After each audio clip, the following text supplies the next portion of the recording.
Hello, my name is Casey Quisenberry, and today I'm going to show you how to package your game and release it online. So right here, I just have a game that I've been working on for a little bit, just to use as an example of how to package and put a game online. None of the actual assets or any of the gameplay really mattered. You can do this for any game in Unreal Engine 5. So the first thing that we're going to do is we are just going to make sure all of our packaging settings are correct in project settings. So the first thing we're going to do is go to Maps and Modes. We are going to go to here. Now the editor startup map does not matter at all for this. The only thing that matters is the game default map. You're going to want to put whatever map you want to open upon them opening the game, which for me is going to be my main menu and probably is going to be your main menu for you as well. The next step is to go to packaging. This is also going to be map related. So here we have packaging. We're just going to go down until we find this, which is a list of maps to include in a package build. So here we have just an array of all the maps that we want. Now technically you don't have to do this step, but I've noticed that sometimes there are errors that occur when you don't do this step, so I highly recommend just going ahead and doing it. Basically what you're going to do is you're just going to put the name of your different levels inside of all of these. So especially if you have more than one level, for me I have, three plus my main menu. You can really run into bugs if you have multiple, so I highly recommend doing it. All you have to do to add one is go to this, because basically it's making just an array of all your maps. We just go here, we hit plus, and then we type in whatever your name of your map is. Just make sure you get it exactly correct, capitalization and all. For me, I've already done this, so I'm just going to go ahead and delete it. All right, the next thing to do is we're just going to go down to our platforms. So this also depends on what platform that you're going to be packaging on. However, I'm going to be packaging with Windows. So there are a few things to do. All the settings should be good. However, if you want to add a game splash, which I did here, and you want to add a game icon, you can here. Now, game icons, they have to be a .ico file, which is just like a file type that's specifically for computer icons. However, Adobe products do not allow you to export or save your art as a ICO file, and I'm not 100% sure on this, but I also think that Procreate doesn't allow you to do this either. So the best thing to do is just export it as a PNG and then convert it online using an ICO converter. However, just be careful with this because a lot of times you can lose a lot of quality when you use an ICO converter, so you might have to make sure that your image is just really big. I'm going to put a link to a ICO converter in the description. Alright, but now that we have all this done, we have all the settings set correctly, the next thing that we want to do is optimize our project a little. So we're going to go to our content browser, and we're basically just going to delete anything that we don't need.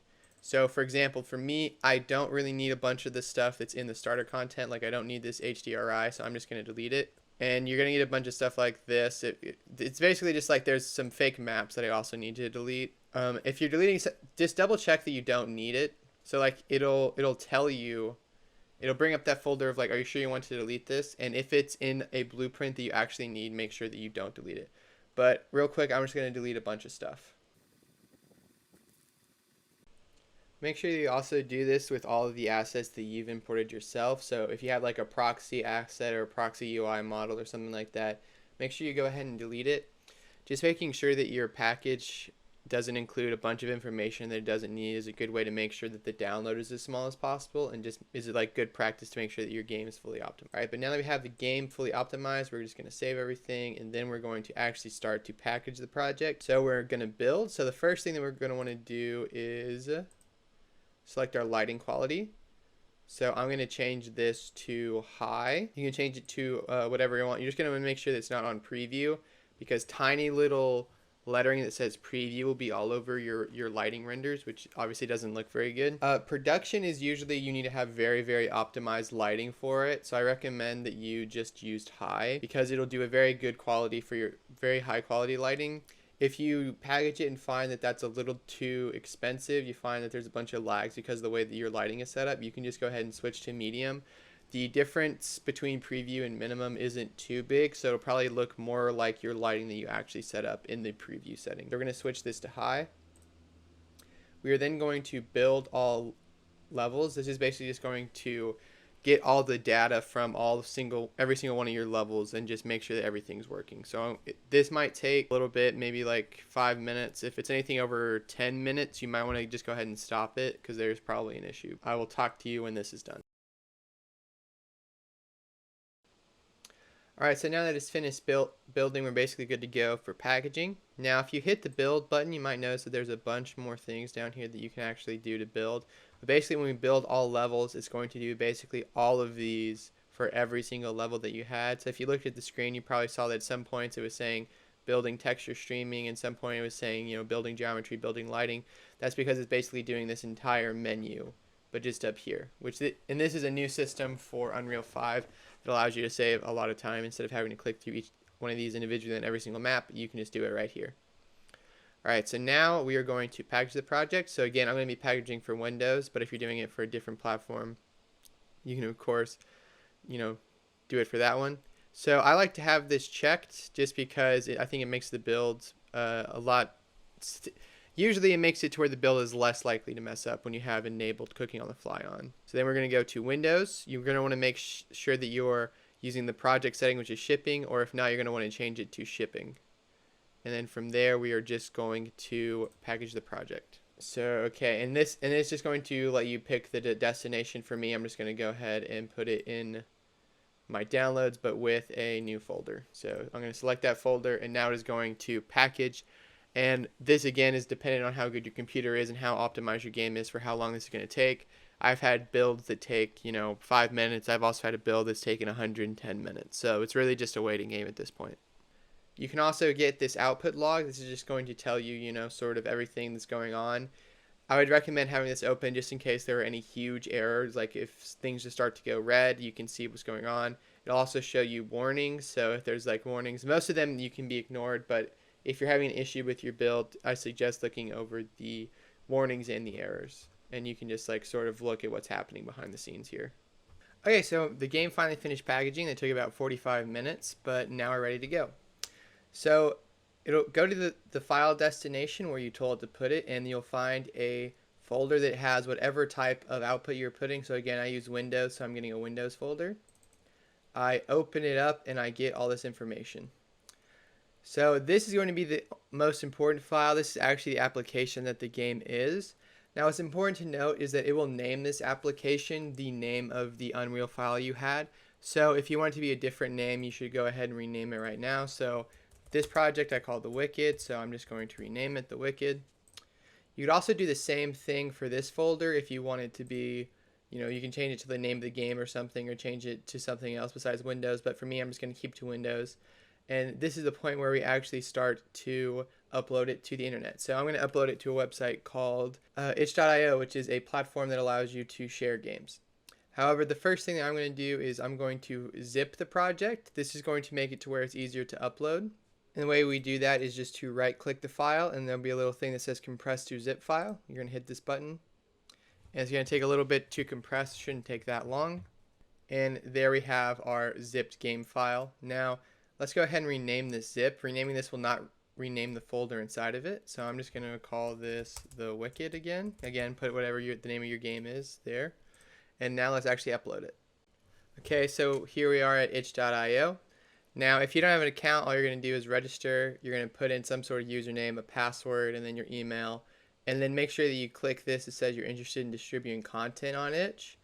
And the terms of service. And then all you have to do is create the account. For me, if you already have an account, you're just going to log in. Since I already have one, I'm just going to go here and I'm going to log in. And it's going to take you to a dashboard, or if you register, you're going to have to navigate to your dashboard.